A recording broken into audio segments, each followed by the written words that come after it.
بسم الله الحمد لله الثناء لله الصلاة والسلام على رسول الله صاحبة إذا قلنا وزيرة كتشوجها هالكن وزير كبيرها ولا مرنت بيرها أحمد مؤمن ساد وزير كدينتي أوقافته شيخ خليل وزير كحجين كيجا مسؤولين تكلا قرنك لو دي جي حركة سوري تشينية مسؤولين تهوري قرنك وحي كتشوجا هذا فاو مدن تاين عاوية مواطنين تا ما تشرفت كلا دبنا نقطمي شغالها لبض وزارة مسؤولين تلبض وزارة السلام عليكم ورحمة الله وبركاته.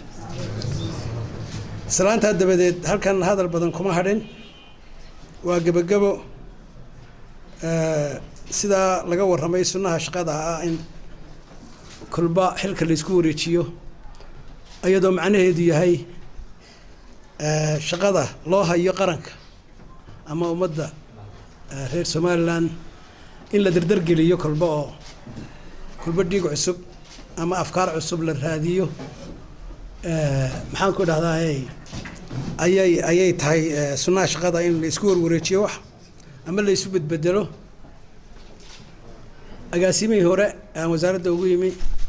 Mr. Bexi sida laga warramay wuxuu ahaa nin dhalinyaro ah runtii firfircoon dadaal badan inta laga sheegay iyo inaan la sheegayn halkan lagu dhameyn karayna qabtay agaasimaha cusubna waxaan ka rajaynayaa halkii inuu ka sii qaado oo ka sii dardar geliyo wasaaradaha sida la sheegay horta wasaaradda wax soo saar oo labada wasaaradood ee agaasimayaashooda guud isku bedeleen waa laba wasaaradood oo xaggii wax soo saarka ama production ka iskaga mid ah bari dhaweydo aniga Axmed Muumin Saad wasiirka beeraha aan soo dhaweynay wasiirka Djibouti ee beeraha ayaa dhowr title buu sitay oo inaku afar wasaaradood inoogu qaybsan marka wasaaradda xanaanada xoolaha wasaaradda kalluumaysiga wasaaradda biyaha wasaaradda maxaan ku yiraahdaa beeraha inta afarta wasaaradood ayuu sito dabadna Axmed baan kaftanaan ku yiri war mala aniga waxay ugu wanaagsanay inta lagu wada wareejiyay intina waynu soo baahan waliba deegaanka marka lagu daro wasiirka deegaankuna anagu ma noo shaqeeyaa dhulka saaraha ama dadka loo xidhayo ama loo ilaalinayo waa xoolaha iyo dadka beeraha marka taas horta waa taas run weeye agaasimaha cusub uma iman wasaarad cusub runtii wasaarad wax soo saar ama horeba ay wada shaqeyn jireen ama ay jaar yihiin ayuu yimi insha Allah qariib ku noqon maayo shaqo ahaan iyo dad ahaan mid qariib ku noqon maayo intaba uu ka soo bixi guul baan u rajaynaynaa wasaarad ama institution ama hay'ad dhisan marka loo yimaado sida laga warramay waxa weeye structure-ka ku shaqeysa ee loo dhigaa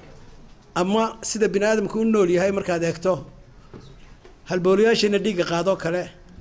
ama haddaad beerba falayso beer bay Axmed Muumin Saad ka socdaan beeri bay ka socdaan iyo maaxe markaad beer falayso kanaalka ama wadooyinka biyo marayaan haddii mid istaagto dhirtii xagga xigtay way qalalaysaa xididadana dhiiga madaxa laamijo iyo halbooliyaasha isweydaartaa haddii mid istaagto xubintii ay ka shaqeynaysaa waxba u dhinmaya shaqaha hay'adeed ama wasaaradeed ama structure-na waa nooca muhiimadda wasaaradda structure-keeduna agaasimo guud bay ka bilaabantaa general director garbihiisuna waxa weeye agaasimayaasha waaxaha ama directorska saas oo loo sii daadijiyo maamulka ayuu ku socdaa haddii wuxuu ilaashadaa wasiirku waxa weeye policy-gii wasaaradda loo dhigay iyo higsigii ay lahayd ama istiraatiijiyadii ayuu ku ilaaliyaa cidda maamulka haysa ama shaqada haysa waa inta uu u sareeyo general director marka waxba la islama waayo marka halbawal walba furan yahay laakiin mid kamid ah hadduu xidhmo waxdaas waa qalalaysaa ta la ilaashadaana waa taasuun ta lagu ilaaliyo agaasimo guudna waa taa systemka dawladeedna marna wuxuu ka imanayaa waa mirtu xagga hoose oo shaqadu xagga hoose ka bilaabantaa bottom up marna up bottom down bay noqonaysaa waxa weeyaan de marka wasiirku iyo DG-ga halka amarku ka imanaya hoos loo qaadanayo marna waa xaggii hoose ka kacaysa labada xididadu si ay isu wadaartaan bay talidu isu wadaaranaysaa iyo shaqadu haddii sharaxaad kooban oo tafahmayna lagu sharaxo marka mar walba muraniman maayo haddii xidid walba furan yahay oo Venice-ka yar furan yihiin oo hoos loo daadajiyay sida unugyada la sheegayo ilaa heer degmo ilaa heer tuulo ilaa heer shakhsi ilaa heer qofka shaqaalaha caadiga ah intay tirsidan ilaa iyo agaasimo guud wuxuu eegaa wasiirna waxa weeyaan intaasba inay furan tahay maax markuu intaa ku adag yahay adeegu anigu waa kaan jeclahay haddii qoladii hore kaga cabanaysay hadduu adeegu nooc kale noqdana dee iska soo bixi adeeg shaqo hadduu noqdo waa ka loo baahan yahay oo ku garab taaganahay hadday dee adeegyadu adeeg kale laguma sheegine ay jiraanna waa taana waa la isla farsamo ruugi haddii alla yidhaaho cabsi ma leh cabsilaan baanu ku soo dhaweynaynaa adna cabsilaan soo dhawow wasaaraddu xoolaha waa lafdhabarka dalkeenna oo aan isleeyahay ama haddaynu dhammaan ay taariikhna dib u raacno waxaynu ku nooleen waxay xooluun bay ahayd shay qura dadka xaggaa u badane idinkuna inaan idinka daawada doonaysa anna dadkaan eegaya marka allahuma salli calaa maxamed xooluhu waxa weeyaan waxaynu ku nooleen ku soo dhaqaneen ilaa kajad waana waxa qudhahee iskood dee aynu uga maarmi karro haddii ay duniduba kala xidhanto kuna soo noolaan jiray kuna noolaan karro waa waxa qudhaan qabo maanta haddii la kiciyo sectorkaa inay Somaliland horumarayso aanay baahi ka kafeynayso sababtoo ah horta caanaha markaynu qiyaasay siba kuwa geela waxa la sheegay ama aynu proof garaynaba sanado ilaa sanado qofku asagoon biyo cabin shaah cabin cunno kala cunin khudrad cunin wax quro lagu noolan karayo mala gaaladii baa iyagana makanaga baratay waa caanaha geela waxaynu raacin jirnay calays markaynu doonno wuxuu ahaa cadka beeruhu halkaa hayga joogeen iyo garowga iyo wixii la karinayaa labadaasaynu ku noolaan jirnay oo insaan awalkii ilaa xawiya aadan ilaa imika aynu ku soo noolaanay labadaa waxaan isleeyahay haddii la casriyeeyo oo xoolaheenna aynu casriyeeyno oo noloshooda ilaalino sidaa la sheegay wasaaraddu waa wasaarad ballaadhan waa wasaarad xoolaa la yidhaha waa wasaarad caafimaad baan odhan karaa sababtoo caafimaadka waxaynu naqaanaa caafimaadka dadka laakiin xooluhuna caafimaadka dadku u baahan yahay mid lamida bay u baahan yihiin mid lamida ayay u baahan yihiin neefka xoolihii sida qofku dhakhtar ugu baahan yahay buu neefka xoolaha waliba dhakhtar ugu baahan yahay sida qofku dawo ugu baahan yahay buu neef wala xoolana dawo ugu baahan yahay waxayna daashaday had iyo goor ina dilay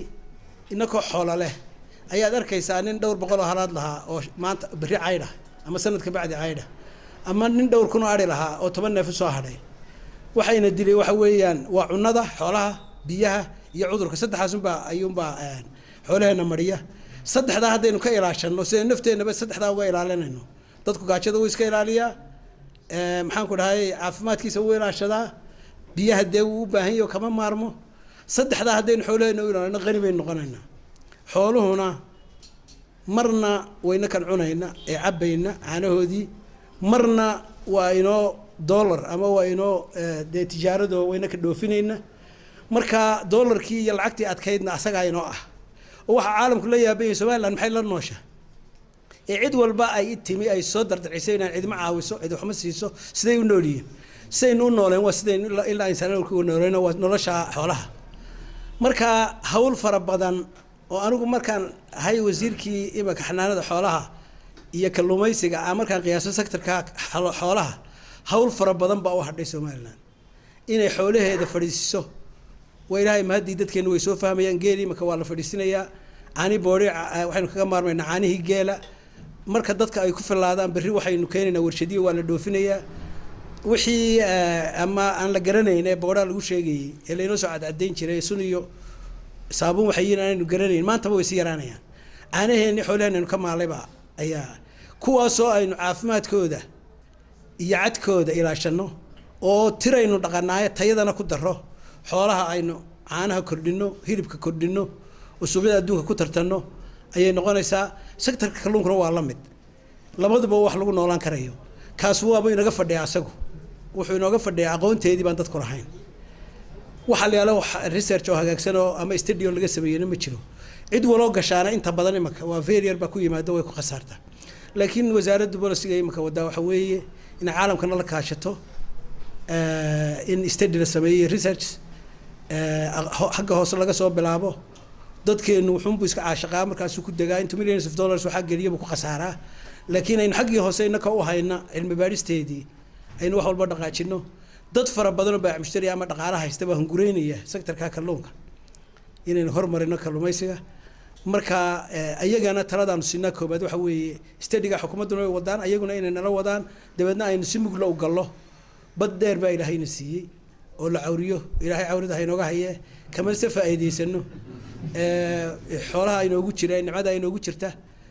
maax iyo aqoon-yahanka dalkaba maadaama asaguna aqoon-yahankii ka mid yahay dalka ka muuqanayay